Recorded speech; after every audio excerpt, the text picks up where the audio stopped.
안녕하세요. 전주 효자동교회 백남훈 목사입니다. 오늘의 말씀은 감사에 대해서 말씀드리고자 합니다.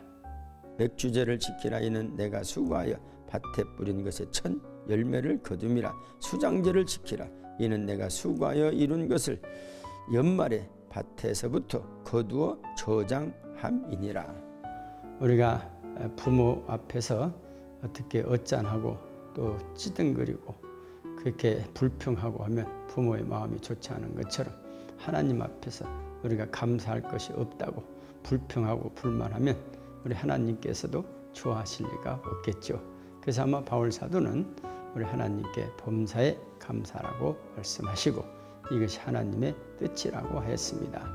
요즘 우리가 살다 보면 사실은 감사보다도 짜증나고 불평스러운 것이 많습니다. 우리가 또 이 나라적으로 보면 요즘은 마치 곧 전쟁이 터질 것 같은 그런 분위기를 생각하면 또 그럴 것도 같습니다. 왜냐하면 우리가 지난 수십 년 동안 껐떡하면 전쟁 날 것 같아서 이제 위험스럽고 또 이제 전쟁을 대비하는 또 훈련도 매달 하지 않습니까? 그래서 이 전쟁에 대해서 우리는 많이 또 시달렸던 민족입니다.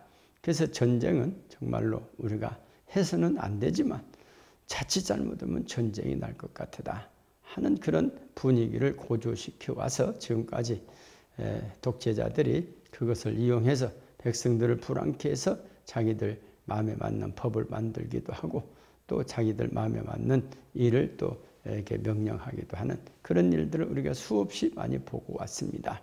그리고 또 백성들은 그들의 말을 믿고 사재기 우리 했지 않습니까? 옛날 어떤 분은 쌀을 이제 베란다에다가 10가마니를 쌓아놨다. 뭔 쌀이 이렇게 많냐? 그랬더니 이분 하는 말이 그렇대요. 전쟁 나면 나만 먹을 것이 아니라 우리 이웃도 좀 취할 거 아니냐? 이렇게 말은 했지만 어떻게 보면 자기가 먹을 것을 대비한다고 다들 이렇게 말합니다. 요즘 전쟁 나는데 우리가 그럼 뭘 감사하느냐? 정말로 우리가 몇십 년 전만 해도 이게 전쟁 나면 꼼짝없이 전쟁하는 것 같다. 그런데 지금 생각해 보면 우리나라가 외국인들이 얼마나 많습니까? 미국 사람들이 30만 명 이상 산다고 그래요. 중국 사람들이 100만 명 이상 산다고 그래요. 예를 들어서 북한이 우리 서울에다가 무슨 폭탄을 던진다. 그럼 중국 사람들이 수십 명, 수백 명 죽을 것인데 그렇게 쉽게 던질 리가 없겠죠.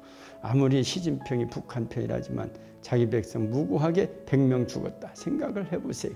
그러니까 우리나라가 지금 범사에 감사할 수밖에 없는 것이 외국인들이 많이 들어오고 중국인들이 많고 미국인들이 많다. 미국인들도 트럼프가 금방 전쟁할 것 같지만은 자기 시민이 30만 명 있는데 거기서 예를 들어서 100명 죽었다.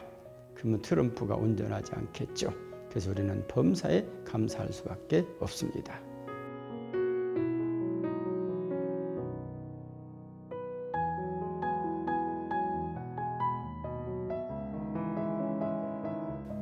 우리가 이런 조건들을 우리가 볼 때에 우리가 불평하다가도 아하 감사할 것이 많구나.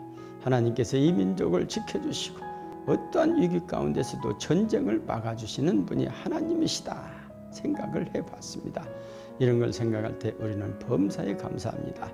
우리 11월 달을 맞이하여 또 추수감사절을 앞에 두고 우리가 주님 앞에 감사 헌금을 최선을 다하여 다 드려도 부족한 금년 11월 감사의 절기를 잘 지키는 이 성도 여러분들이 되시기를 주님의 이름으로 축원합니다.